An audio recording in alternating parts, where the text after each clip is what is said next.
Ghost in the Shell hit the world with a boom, being the first #1 anime in America, becoming the peak of that video rental boom and leaving its impact on the industry, riding a wave of rebellious cybernetic animation. Which all starts with a conspicuous sushi meal in Tokyo. It's been 6 months since Mamoru Oshii's last film, and he needed a paycheck. Bandai had set up a meeting with the director where Oshii was ready to pitch an original story. Riding high on the success of the Patlabor movies, his chances look good. You're directing this. Well, I guess he's now the director of Ghost in the Shell, the movie. Oshii thought to himself, if someone was going to do it, it might as well be me. Will this be a genre-defining film for the director?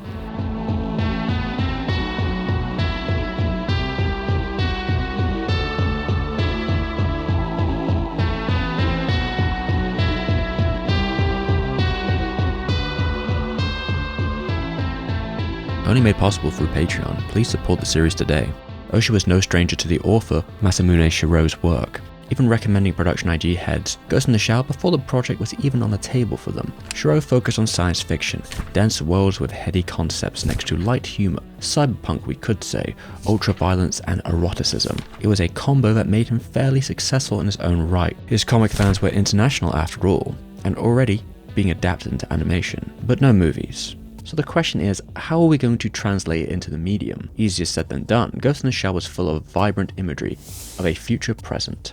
It would be an extensive task to capture it just right. Look at Akira after all. To get to that level, the film boasted it was the most expensive movie ever made at that time. Well, when Oshii opened the envelope to see the money the production was working with, he winced. It wasn't an Akira-sized check. Time was sparse, and with limited resources, corners will be cut. Tachikomas? Not this time. Cyberspace? Nope.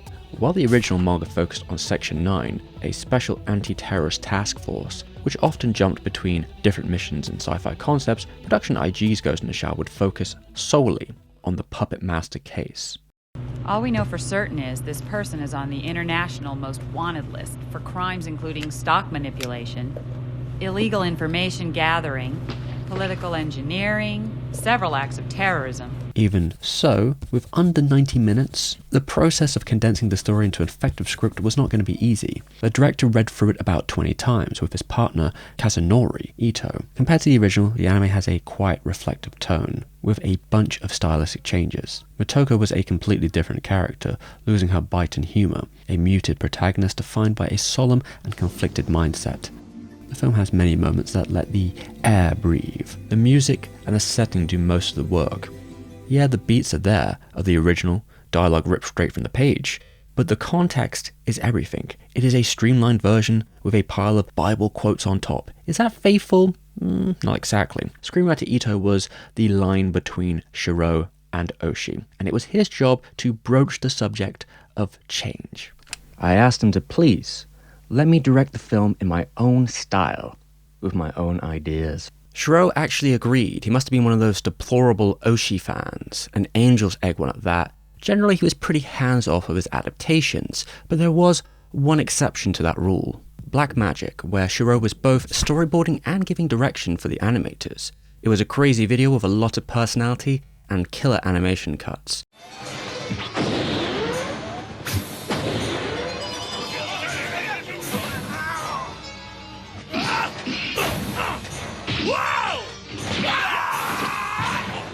It was a standard against which the IG team would compete. However, the author harbored some regret on the piece as well.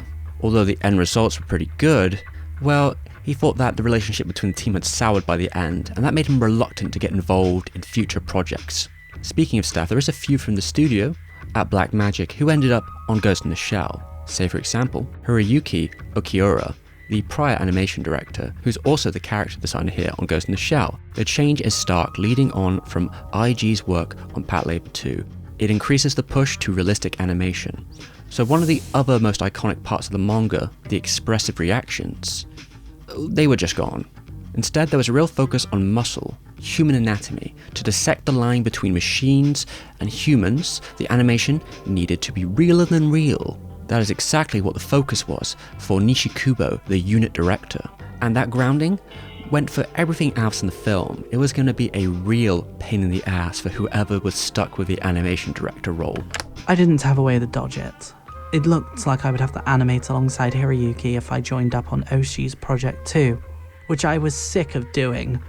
It's hard to match his characters and keyframes, which doesn't leave room to enjoy the job. Kisei was Oshii's right hand. It was his job to take his storyboards and move them into the world of this realist animation style. Many of the IG staff alongside him were also staff from prior movies, as they were using the same layout system, a system Oshii believed was perfected in Patlabor 2. It would be necessary as the backbone of Ghost in the Shell to make it seem believable. And it also helped you got some of the greatest animators of a generation all in one place, who they happened to bring with them on their research trip. The animators were taken to Guam to practice at the target range. You see, for the action scenes to live up to the manga, the team needed to know tactical espionage and grab some guns. Though it turns out shooting guns isn't good for the wrists, which was a problem if you need to draw. One of the animators was so shocked from the whole experience, he fell ill. That was Mitsuo Iso. This man would become our gun expert on Ghost in the Shell. But make no mistake, Iso was a master animator whose style was often referred to as full limited. He drew every frame himself with no in-betweeners. His process involved focusing on perfect spacing. Each of the frames could be considered a key animation drawing. It gave a weighty, expressive feel despite the lack of drawings, often created on freeze. Iso and Oshii worked together briefly in the past, but he never really expected him to be called back to do any other more jobs. Even more so, Oshii had gotten this impression that he was like a gun guy, especially when we consider the position he hired him for, weapon designer. Even saying to him, hey, if you join the film, you can draw your favorite guns. Which came as a surprise to Iso because he didn't like guns. He didn't even know anything about them. So he didn't really understand where Oshii got this idea from. There was a sort of draw to this position, a curiosity that made him end up on the film anyway. So rest in peace Iso for having to draw all this. The entire shootout with the tank spider was under his direction and animation.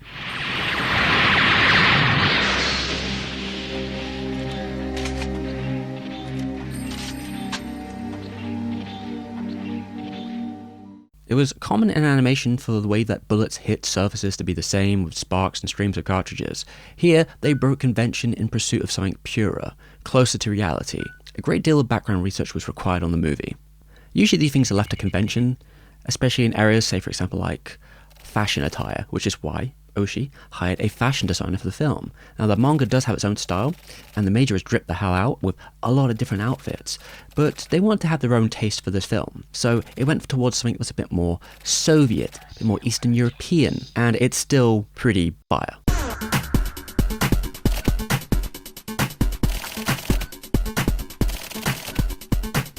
The film is a melting pot of influences. Hong Kong was a particular one, as location photos were shot there to help construct the setting of the film. Art director Ogura would also take his own reference photos to help select his colour palette for this futuristic backdrop. Like Blade Runner, well, maybe more like Green Blade Runner, but it's iconic in its own right. When given a layout for a background like this, it could take almost 1.5 days to paint it. There's time to it. Predominantly as well, the work of the art department is unfinished on its own. Without the processing of every other department, you won't get that final version of the film, which captures a density which is meant to be overwhelming and impossible to take in on the first watch. These sequences needed new technology to achieve their goals.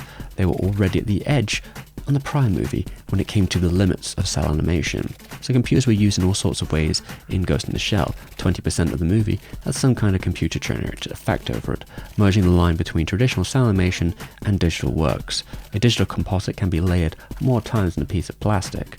You can also add effects like blurs or zooms to the frame. The process is like a virtual camera, making it easier to emulate filmic language. The amalgamation of techniques came together to make the setting feel more alive. During a standstill in time, the music is also invaluable. It helps to create a different state of consciousness.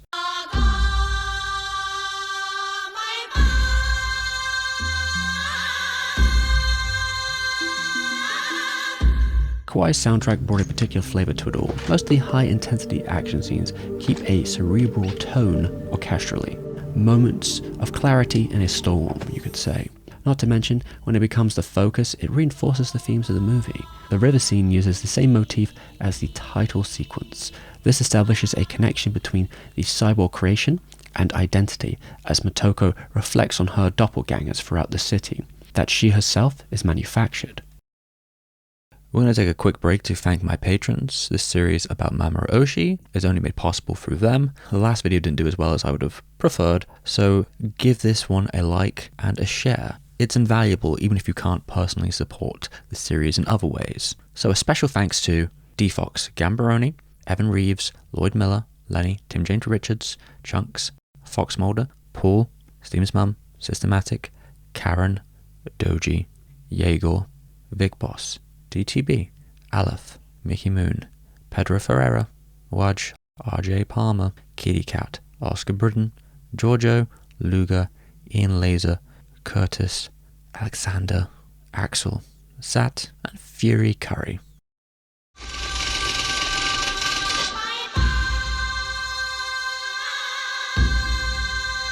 Birthing Scene is a masterclass of animation, taking elements of music, art direction, and CGI as a whole to create something that feels like a religious ceremony. Despite the high-tech nature, there's a clear contrast between both visuals and audio. The quiet chants in ancient Japanese language accompanied with the sound of Shinto bells, which are often associated with rituals. The synthetic shell could relate back to Japanese dolls. Traditionally, they relate to royalty and thus had a defined nature to them.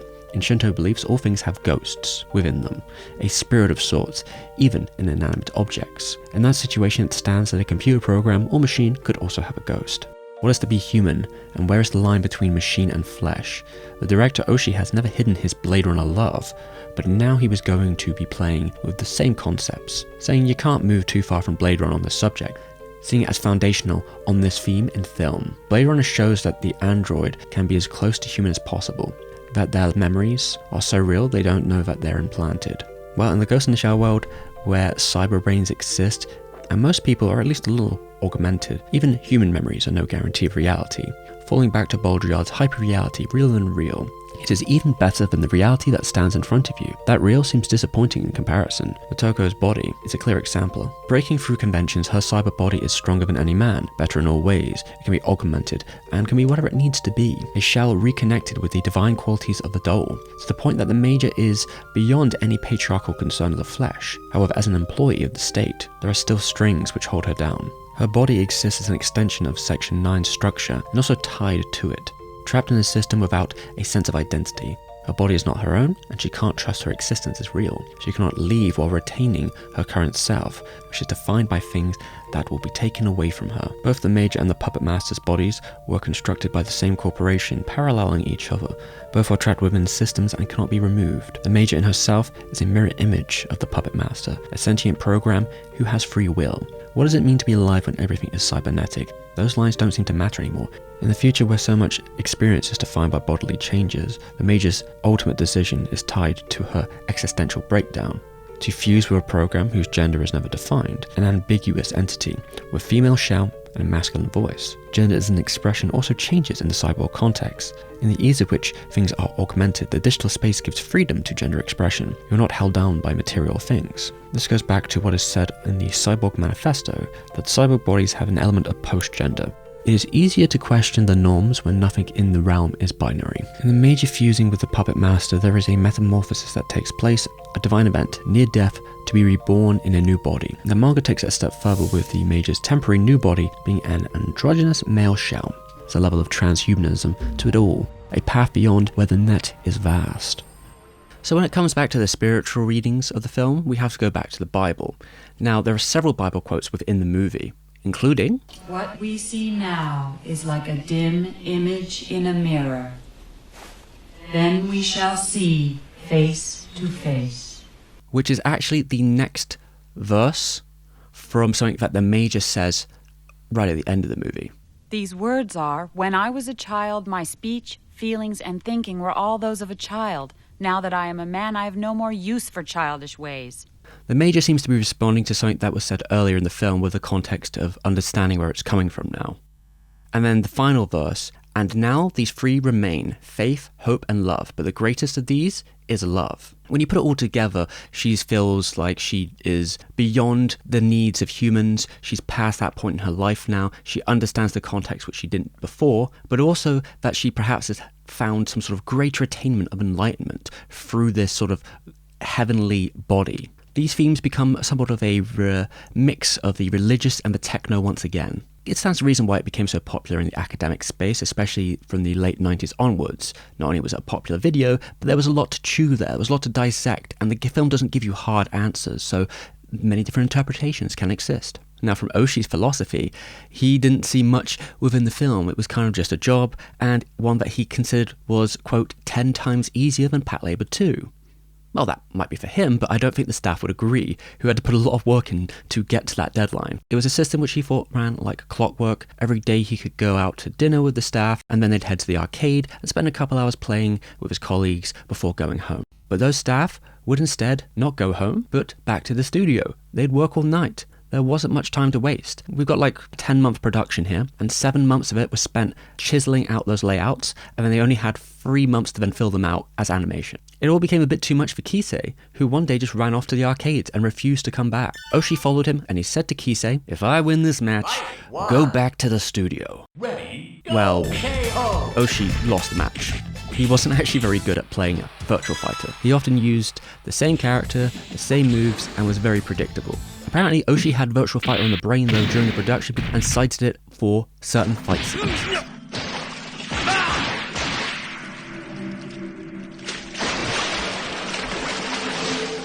It seemed to be Okiara, in the end, who reassured Kisei by taking on the role of animation director alongside him, to help with the heavy demand on the project, especially towards the end of the movie. It was reported that around this time, generally IG employees could be working 12 hours a day, 5 days a week, and a few extra days at the weekend every month. It was a grueling timetable to finish this movie, which already was, 684 cuts? This is where cutting corners starts. You do see some similar layouts from the prior films. Conversations in tight locations like lifts to make it easier for the team. Taking advantage of limited animation whenever possible. The less movement the better, so there's a lot of still talking next to long shots, so you can save up for those intense moments. In the end of the day, monetary budget means nothing in comparison to time and how many staff you take. Now, when Oshii was getting a rep for being a lazy director, we then should probably turn to Nishikubo, the unit director who was running things on the day-to-day, which is similar to an episode director on an anime. And he's worked that position quite a lot in the industry with all kinds of creators, even working alongside Oshii in the past. If anything, during this era of Oshii's career, we should give more credit to IG staff bringing those productions together and making them work, who Nishikubo was a main member, and revered for his sharp sense of directing, who was very dedicated to capturing the aesthetic goals of the film, and to the point that him and the Ghost in the Shell colorist went into special detail to set the colors manually for each scene, to account for the lighting conditions of each shot, instead of the norm of using a set color palette. But he knew exactly what he was aiming for, and did not need to consult Oshii, which Oshii likely saw as a plus. While Oshii was going to get flack for the production, he contests this by saying the most intense periods for him were the pre-production and the post-production, to the point that he collapsed after the post-production, since he was dedicated to things like sound design, editing, and mixing it all. Speaking of disputes, even though Oshii said it didn't have a lot of money, well, this production did have more money than the prior one by quite a bit. We're looking at something like 330 million yen on Ghost in the Shell, and maybe that doesn't stretch past the gun trips and the Hong Kong trips and the fashion designers and all the other little bits and pieces that are added on top of the production, but I digress. I suppose it's still not as much as an Akira-sized check of, like 800 million yen. On top of, we don't even know how much of that is given to the actual animators on this production. When we think about it financially though, these costs came from mainly 3 different bodies, one of them being Production I.G itself, followed by Bandai Visual, and Manga Video. Now, who were Manga Video? Well, they were a British video company who were some sort of subsidiary of Island Records. Now, at first, they were supposed to be a sort of side company that did music videos and other media stuff, but they kind of found their way into anime by watching Akira in its debut, and they wanted those rights. And they ended up getting those rights, luckily. It somehow spawned an entire empire for them, where they renamed themselves as Manga, and they would go out looking for a very specific type of video. They were scouring the market for those futuristic, gritty sci-fi tapes. So when Andy Frame, who was the managing director at Manga Video, he went to the Akira publishing company, and he looked at everything they had to offer, and he saw just an image of Ghost in the Shell. He was instantly like, we need to do something with that. We need to adapt that for the company. He knew it should be their first anime co-production. So Frayne brought the company on to the production committee and was hoping to lead it to success. Now, unlike today where a lot of foreign companies end up being in anime, this was actually very uncommon during this time, especially for movies. Frayne even considering that this might have been the first co-production between countries like this for a movie in animation from Japan. And Manga also wanted to be releasing this in theatres, doing the home release in places like America and the United Kingdom. They were trying to prime it for an international audience. They were even having conversations with the production staff about the direction of the movie and on certain topics that got a little heated, like musical choice. There were times where they wanted to change the original score, and they wanted to put licensed music in the movie, and that ended up being a bloodbath fight that went nowhere, and ultimately they had to give up on it. But there was a slight concession in that the dub of the movie has a different ending theme, coming from both U2 and Brian Eno. And yes, when we look at Ghost in the Shell, the box office wasn't particularly great in Japan for it. And sure, like the Laserdiscs and the early video releases did pretty strong in their first weeks, but it really was when it got to the States where things changed for this production. You got about 500,000 for the actual limited release. That's not bad for that kind of release, but then you got to look right at Billboard 100 back in 96. Ghost in the Shell was top of the chart. That had not happened before. While it was generally a pretty good success in those metrics, they had spent a lot of money, put a lot of effort into this production, and the top heads who were basically controlling Manga Video had different perspectives about the direction the company should go in, where them and Frayne eventually had to part ways because of it, because they were thinking, well, wouldn't it be easier just to find videos that we knew were going to be popular and just shove them out there, instead of like throwing all this extra money into production that, well, it didn't exactly change things as much as we would have liked to, even though you can't really understate the long-term impact of said movie. After all, Ghost in the Shell, while it was the top of the Billboard 100 at one point, several years later, it sold over 1 million video copies in the United States and 100,000 in Japan. Those were really heavy numbers for something as niche as this, especially with the right push. And it was an audience that was only going to grow over time and one they would love to recapture in the near future. After the film, an impact can also be seen in the creative landscape. Look no further than Mr. Kojima, Ghost in the Shell, its design, story elements, cyborgs, and yes, even Japanese voice actors, with Snake being played by the character Bato. He's got a great voice.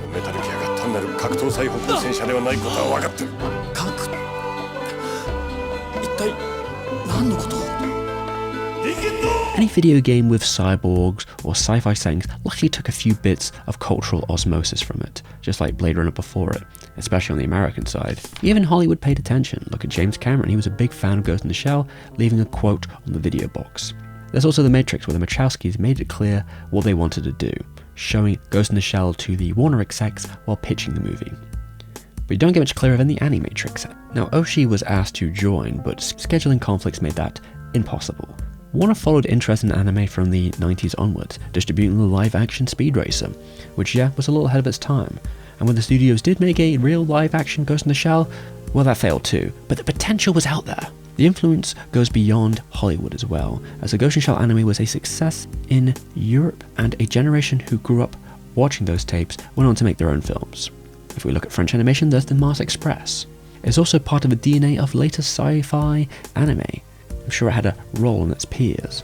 The most impact it had likely in the anime industry would be in IG's future work. It was a defining force for the style of the studio, especially after the massive success of Standalone Complex in Japan. It would have not been possible at that scale without the success of the original movie. Future original works that also included the Shiro, like Real Drive or Ghost Hound, would also unlikely be happening without Ghost in the Shell.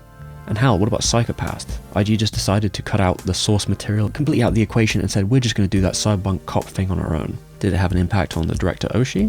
Well, sort of. I developed the system through several anime projects, and Ghost in the Shell was a conclusion of that system, and thus, I won't use it anymore. People expect me to say Ghost in the Shell changed something in me, but it didn't happen. Yeah, he didn't even change that system in the end, and it didn't change his philosophy, but it did change the amount of paychecks people were offering him, which kept him in the work for a lot longer and gave an excuse for IG to also keep him hired. Now, taking that on board, maybe it was time for him to think about repitching that original idea once again.